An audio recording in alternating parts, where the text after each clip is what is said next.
Good morning, class 7. How are you all? Today we are going to start unit number 3, London, and today we are going to read a poem, Island Man.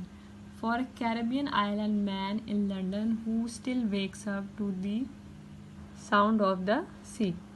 अच्छा, ये एक poem है.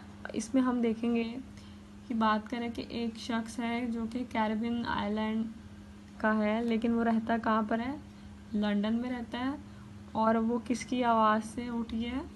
वो समुंदर की आवाज़ से उठ गया है. ठीक है. The tone of the poem is happy and sad at the same time.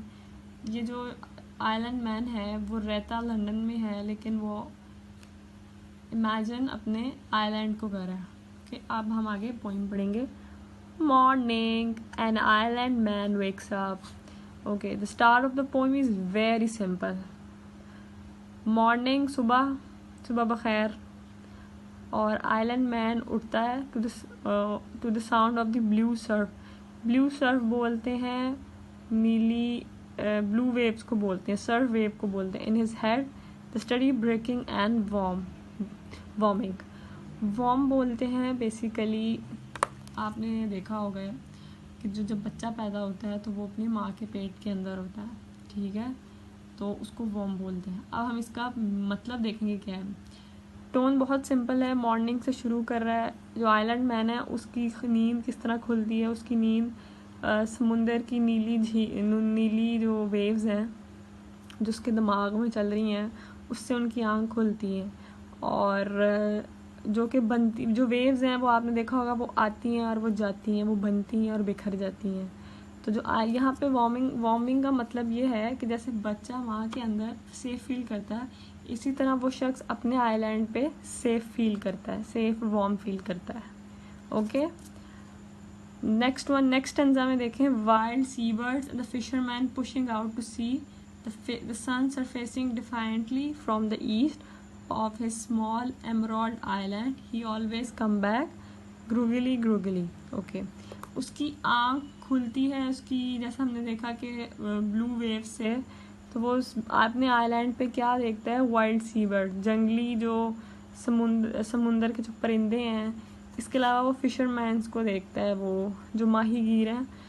Pushing out to the सी से मुराद है कि जो माहीगीर हैं वो अपनी कश्तियाँ जो है वो समुंदर से बाहर धकेल रहे हैं, मतलब अपने रिस्क रोज़ी के लिए काम कर रहे हैं.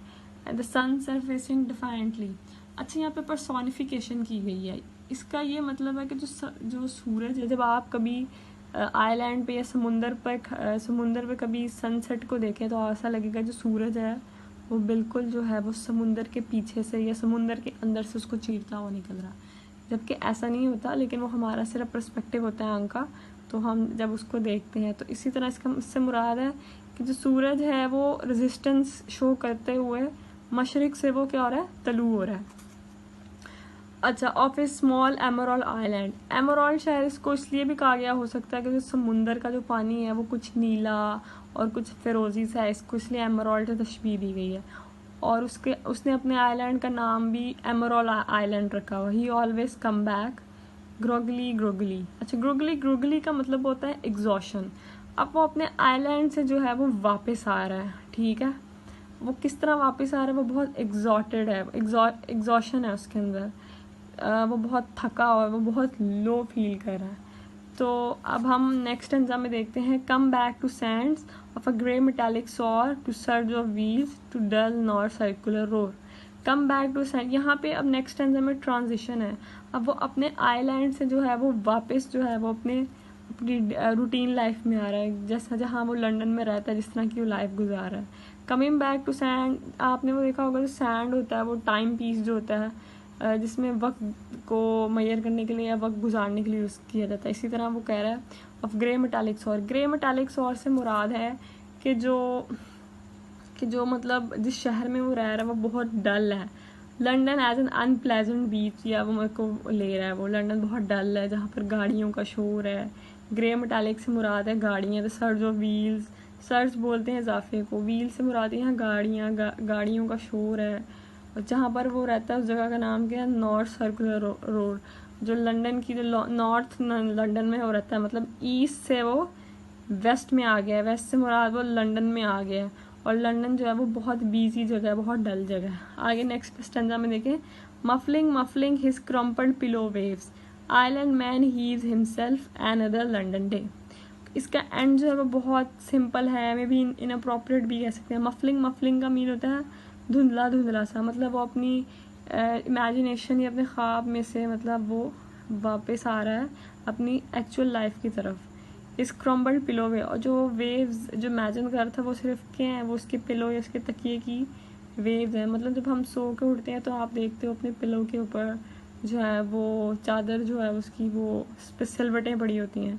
And island man heave himself, heaves का मतलब होता है लिफ्ट अप, मतलब वो शख्स जो है वो इतने ब्यूटीफुल इमेजिनेशन या ड्रीम से वापस अपनी उसी डल बोर और मतलब अब उसी लाइफ की तरफ वो वापस आ रहा है जिसको वो अनदर लंदन डे कह रहा है, वही सिंपल लाइफ जो है इसकी। तो ये ग्रेस निकोलस ने जो है ये पोइम लिखी हुई है और ये इसकी समरी थी। तो अब हम इसकी समरी देखते हैं आगे। समरी देखें, the island man by Grace Nichols tells of the difference between warm hopeful island life and the cold feeling world of the London. Island man जो ग्रेस निकोलस ने लिखी है वो ये बयान कर रहा है इसमें कि जो दो मतलब बहुत गर्म और पुरजोश पुर उम्मीद आइलैंड है, आइलैंड की ज़िंदगी है, और साथ में इसके बरक्स लंदन की जो ज़िंदगी है वो बहुत सर्द और फीलिंग से दूर है वो ज़िंदगी। The writing style of the poem is simple. Writing style इसका बहुत simple है. The poem begins with the speaker's depiction of Ireland and what it is like to wake up there. Depiction बोलते हैं बयान को. जो poem है वो जो बयान करने वाला है वो बयान जो है वो आइलैंड को इस तरह बयान कर रहा है कि वो किस तरह से उसकी आँख खुलती है या वो किस तरह वहाँ पर जागता था. Everything is calm. The birds, हर चीज़ वहाँ पर जो परिंदे हैं वो बहुत पुरसकून है. जो साउंड ऑफ वेव्स है, जो आवाज़ है लहरों की. And the sun is defined in its entry into the sky, और जो सूरज है वो मुनहरिफ होते हुए आसमान में दाखिल होता है. The tone of the last stanza is sad, जो आखिरी स्टैंजा है उनकी टोन ज़रा सैड है.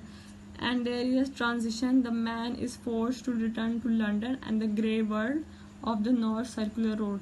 जो अब लास्ट स्टैंजा में ट्रांजिशन है, मतलब इतनी ब्यूटीफुल इमेजिनेशन या ड्रीम से वो एकदम रियल लाइफ की तरफ को ट्रांजिट हो गया, वो ट्रांजिशन आ रही है. तो उसमें दिखा रहे हैं जी कि वापस अपनी उसी डल लाइफ की तरफ आ गया है. द ग्रे वर्ल्ड, ग्रे मतलब यहाँ पर डल, वही बोर कलर्स की तरफ को इंडिकेट किया गया हुआ है. The car fly past him as dust time, गाड़ियाँ उसी रफ्तार से तेज़ी से गुजर जाती हैं जैसे लंदन में जो उसका वक्त है वो भी बहुत तेज़ी से गुजरता जा रहा है. He has to drag himself from one day to the next and other London day.